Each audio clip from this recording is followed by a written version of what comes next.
പ്രതിപക്ഷ നേതാവ് V D സതീശനെതിരെ Kadakampally Surendran നിയമ നടപടിയിലേക്ക്. ദ്വാരപാലക ശില്പം ഏത് കോടീശ്വരനാണ് വിറ്റത് എന്ന് കടകംപള്ളിക്കറിയാം എന്ന ആരോപണത്തിലാണ് നോട്ടീസ്. പരാമർശം പിൻവലിച്ച് മാപ്പ് പറയണമെന്നാണ് ആവശ്യം.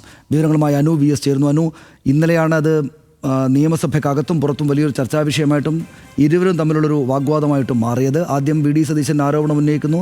അദ്ദേഹം കടകംപള്ളി സുരേന്ദ്രൻ അതിനെ നിയമസഭയിൽ തന്നെ തള്ളിക്കളയുന്നു. അത് വിശദീകരിക്കണമെന്ന് പറയുന്നു. വീണ്ടും വി ഡി സതീശൻ അക്കാര്യം പറയുന്നു. ഇപ്പോഴത് കടകംപള്ളി ഈ കോടീശ്വരൻ എന്ന പരാമർശത്തിൽ നിയമപരമായിട്ട് നീങ്ങാനാണോ തീരുമാനിച്ചിരിക്കുന്നത്?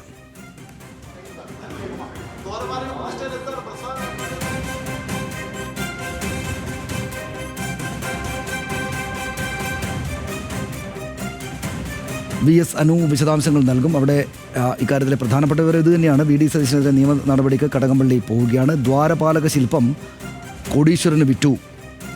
കടകംപള്ളി സുരേന്ദ്രൻ മന്ത്രിയായിരിക്കുമ്പോൾ കടകംപള്ളിക്ക് അക്കാര്യം അറിയാം എന്നതായിരുന്നു വി ഡി സതീശൻ്റെ കഴിഞ്ഞ ദിവസത്തെ നിയമസഭയിലെ പരാമർശം.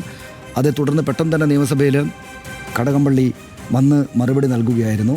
അതായത് മാപ്പ് പറഞ്ഞില്ലെങ്കിൽ ഇക്കാര്യത്തിൽ മാപ്പ് പറയണം, മാപ്പ് പറഞ്ഞില്ലെങ്കിൽ അദ്ദേഹം ഈ തെളിയിക്കാനായില്ലെങ്കിൽ വി ഡി സതീശൻ രാഷ്ട്രീയം ഉപേക്ഷിച്ച് ഉടൻ പോകണം എന്നായിരുന്നു കടകംപള്ളി സുരേന്ദ്രൻ അക്കാര്യത്തിൽ മറുപടിയായിട്ട് പറഞ്ഞത്. പക്ഷേ അപ്പോഴും വി ഡി സതീശൻ അദ്ദേഹത്തിൻ്റെ ആരോപണത്തിൽ ഉറച്ചു നിൽക്കുക തന്നെയായിരുന്നു.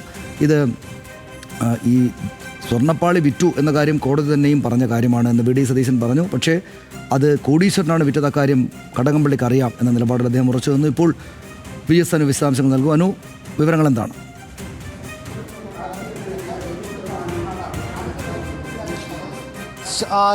ഈ ശബരിമല ദ്വാരപാലക ശില്പങ്ങളിലെ സ്വർണ്ണമോഷണവുമായി ബന്ധപ്പെട്ട് ഇന്നലെയും ഇന്നുമായിട്ടാണ് പ്രതിപക്ഷ നേതാവ് വി ഡി സതീശൻ അന്ന് ആ കാലയളവിൽ മന്ത്രിയായിരുന്ന കടകംപള്ളി സുരേന്ദ്രനെതിരെ അതിരൂക്ഷമായ വിമർശനം ഉന്നയിച്ചത്. അതിൽ ഏറ്റവും പ്രധാനപ്പെട്ട ആരോപണം ഈ സ്വർണ്ണപ്പാളി എവിടെയാണെന്ന് മന്ത്രി കടകംപള്ളി സുരേന്ദ്രനും അറിയാം, അത് ചെന്നൈയിലെ ഒരു വ്യവസായിയുടെ വീട്ടിലാണ് എന്നടക്കമുള്ള രൂക്ഷമായ വിമർശനമാണ് അല്ലെങ്കിൽ ആരോപണമാണ് പ്രതിപക്ഷ നേതാവ് വി ഡി സതീശൻ ഉന്നയിച്ചിട്ടുള്ളത്.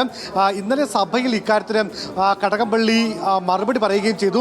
താൻ അങ്ങനെ ഒന്ന് ചെയ്തിട്ടുണ്ടെങ്കിൽ എനിക്കറിയാം എന്ന് പറയുന്ന കാര്യം അത് തെളിയിച്ചില്ല എങ്കിൽ വി ഡി സതീശൻ രാഷ്ട്രീയ വനവാസത്തിന് പോകണം എന്നുള്ളതായിരുന്നു കടകംപള്ളിയുടെ വാദം. ഇന്നും സമാനമായ ആരോപണം പ്രതിപക്ഷ നേതാവ് ഇന്ന് സഭയിൽ വാക്കൗട്ട് നടത്തിയ ശേഷം ഇന്ന് നടത്തുകയും ചെയ്തു. ഇതിനാണ് ഇപ്പോൾ കടകംപള്ളി വക്കീൽ നോട്ടീസ് അയച്ചിരിക്കുന്നത്. ഈ പറയുന്ന ആരോപണങ്ങൾ പിൻവലിച്ച് മാപ്പ് പറഞ്ഞില്ല എങ്കിൽ 2 കോടി രൂപ നൽകണം, ഇതാണ് നഷ്ടപരിഹാരമായി നൽകണമെന്ന് കാട്ടിയാണ് കടകംപള്ളി സുരേന്ദ്രൻ ഇപ്പോൾ വക്കീൽ നോട്ടീസ് അയച്ചിരിക്കുന്നത്.